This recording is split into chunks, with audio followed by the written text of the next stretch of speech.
What's going on, moviegoers? If you're new to the channel, my name is Christian. Welcome to Serial Productions. So we've all seen Doctor Strange in the Multiverse of Madness by now, right? Right? If you're clicking on this video, why? It is spoiler territory all through and throughout. Even the thumbnail. Yes, you guys, it is now Monday, and I'm going to be talking spoilers. The movie's out. If you haven't seen it by now, I feel sorry for you, but I can't hold it in any much longer. Now, let's talk about this. Let's talk about the box office numbers of what they did.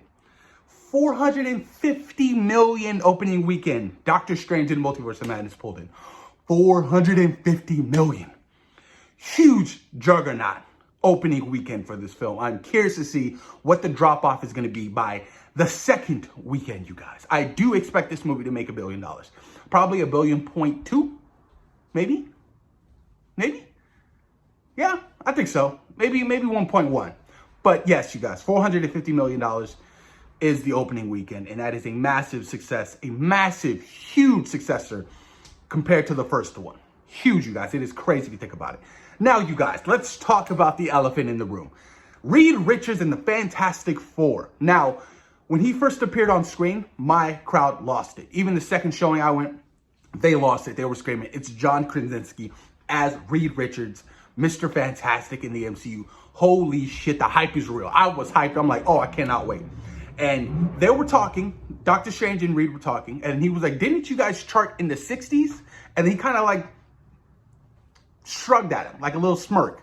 And I was like, so the Fantastic Four already exist in the Marvel Cinematic Universe, but they were charted in the 60s on a mission and possibly never came back. Maybe they went through a wormhole, and that's how they got their cosmic powers. They never came back until now. I think that the way they do the first film is they have it a half and half. Half set in the 60s, and then half of them returning back to Earth, say some odd 50 years later or whatever. And they're back on Earth, and they have their powers, and they're like, whoa, what's happening? What happened? How long have we been gone? Something along those lines. That would be extremely fun, and I would love it. Fan casting, you ask me? Of course. You have John Krasinski as Reed Richards. You have his wife, Emily Blunt, as the Invincible Woman. Then I think you give David Harbour a second shot at another character in the MCU. It's already been done before. You know, you have Gemma Chan, who was in Captain Marvel, who's now Cersei in the Eternals. You know, it's been done before. You have him play the Thing. I would love to see David Harbour as Ben Grimm as the Thing. I would love it. That would be so freaking awesome. And then you have Zachary Montgomery from Stranger Things play, yes, the Human Torch, Johnny Storm. I feel like it would be pitch perfect, you guys.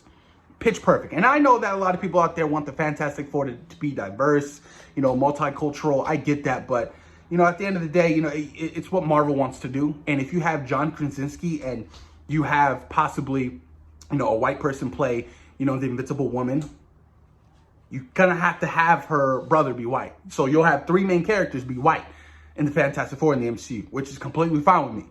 And then Ben Grimm, whatever, if you want to, you know, have him, you know, multicultural, whatever, make him black or Hispanic, and you can. But I feel like David Harbour or even Seth Rogen would play a good Thing in the MCU. That would be so freaking awesome to see, you guys.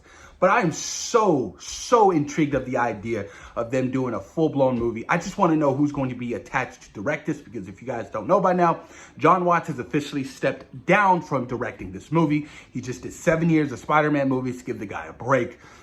This is not a problem. This is not, this is not a concern. We are fine. Marvel Studios is going to be A-okay finding a new director, possibly even Peyton Reed for Fantastic Four. I know he's talked about it before, how he's wanted to direct a Fantastic Four movie. I know he is kind of busy with Ant-Man and the Wasp: Quantumanium, but hell, it doesn't mean that, you know, he won't have time to come and direct the Fantastic Four movie for the MCU.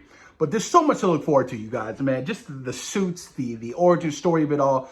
You know, some people say don't do an origin story. Some people say do an origin story. We've seen the origin story 2 times already. You know, I think Kevin Feige understands that. He's like, you know what?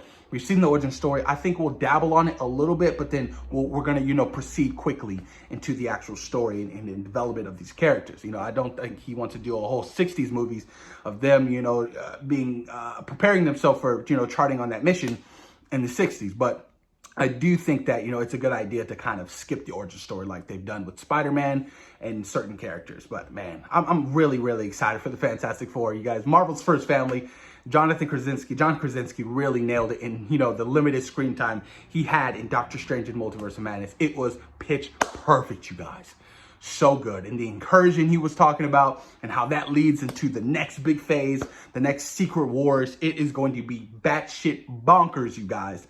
And I cannot wait, and I'm all there for it. But post your comments down below. Let me know what you guys think about John Krasinski as Reed Richards in the MCU. Thoughts and opinions on my fan casting. What is your fan casting? What do you guys think about doing a half-split film in the 60s and set in modern time for the Fantastic Four movie? Thoughts and opinions, you guys. Post them down below. Peace.